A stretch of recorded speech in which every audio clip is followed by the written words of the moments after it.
trying to keep me from all the beautiful Latinas. Oh, please, hardly. So it is, this is what happened. Prince, not only did I want you on the show, but Prince requested your presence. So welcome to the show. Thank you. It's nice, isn't it? It's wonderful. It's actually the exact way that I met him the first time when I was 19. He requested me to be on his 1999 remix album. Ooh. Imagine that phone call. I was like... He was on the phone, he called and... He called me and said, I've written this monologue, and I think it's really important, and I'm very excited about doing this remix album for this song and for 1999, and I think that you're the voice of a generation, and you need to say it. And I was like, I am? Yeah. Oh my God, it was amazing. So you went to Minneapolis? Yes, I went to Minneapolis to see him, and I remember I was shooting Light It Up at the time, so Chicago was freezing cold. I'm wearing these super long black slacks and this probably like turtleneck sweater, knowing me, and his limo comes to pick me up, and I'm, you know, trying to play every moment of this. I'm trying to play very, very cool, because you can see he's so cool. And I remember just like as I closed the divider between me and the driver, and then I ended up spending the rest of the entire drive like crawling through every single crevice of the car. And I thought I was smooth and cool, but I wish I'd had my grandmother's magic bag that she always has with her, because I step out of the vehicle covered in white lint. I even had it on my back somehow. Like it was just like really fan much. Yes. So he knew that you were rolling around all over the carpet. Yes, yes. What was in there? Organic chips and water?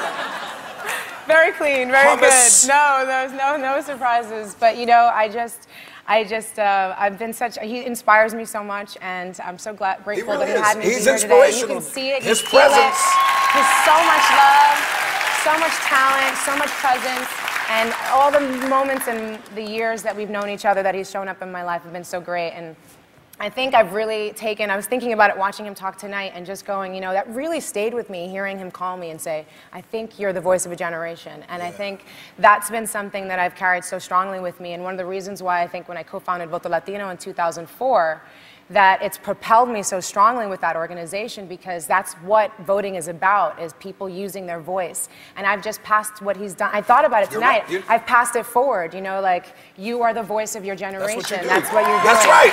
Well said. Nice. Yeah. You're right. Yes. Now, if I call somebody up, if I call somebody and I say, you're the voice of a generation, they'll say, you know what, call me back when you're sober. Get some help. You already know I need help. You already told me.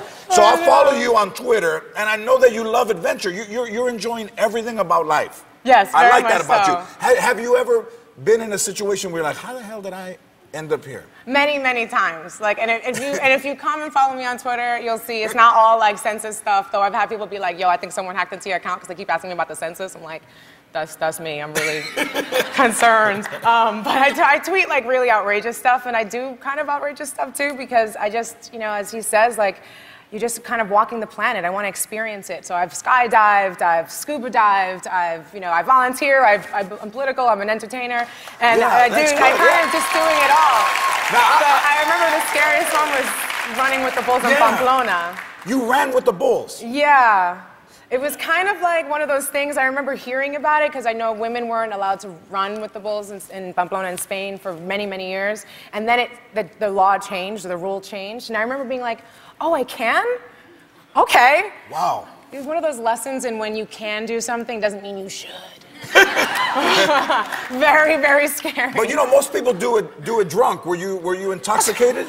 No. That's cheating. You gotta be. And even if I was, I probably would have sobered up immediately. But no, that probably would have been smarter. But no, I can't even blame it on alcohol. I totally did that sober. You look over your shoulder and there's bulls running at you. What are you thinking?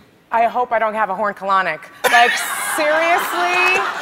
So scary. I'll never forget, like, there's this one guy, like, I'm running and I'm like, like, I felt like my throat was this big and like I was huffing on an air conditioner, like everything was super, super present. And I remember this guy grabbed me and pulled me into a doorway and I'm like, oh, like, chivalry is not dead. And then I realized, no, he's just trying to protect himself. I was like, dude, you really think a bull running full speed with horns the size of my arm is I'm gonna protect you? Really? So that's like New York skills come out, elbow him and kind of keep going. But just like, I was perpetually scared for 3 months after that. Like, I mean, whatever, to each his own. But I was like Bugs Bunny crossing the street. Like, I would check like 3 times. Wow. So the movie Zookeeper everybody's in this movie. Explain to everybody what actors are in this movie. Oh my goodness. This was one of the things that made me so excited about doing this. Cher does a voice. It's a movie with talking animals. The animals talk. And Cher does a voice. Sylvester Stallone does a voice. Nick Nolte does a voice. Adam Sandler. Like, it just keeps going. And Jon Favreau, like, incredible. I mean, and the Leslie Bibb and Kevin James as remarkable as actual humans in it. We get to be people.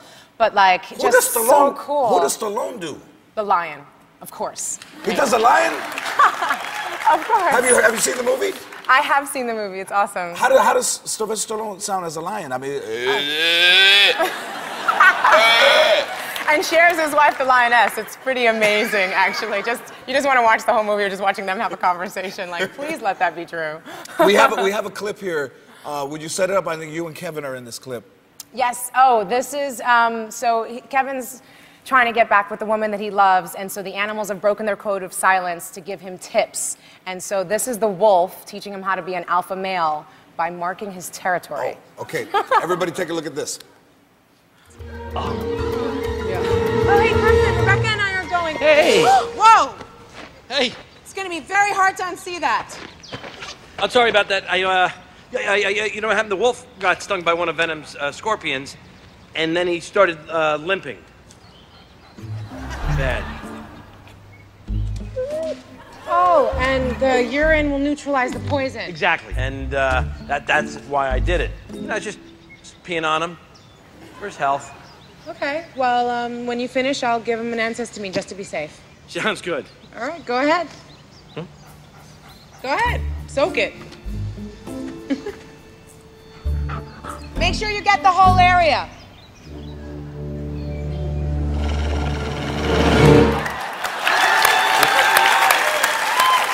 That's great.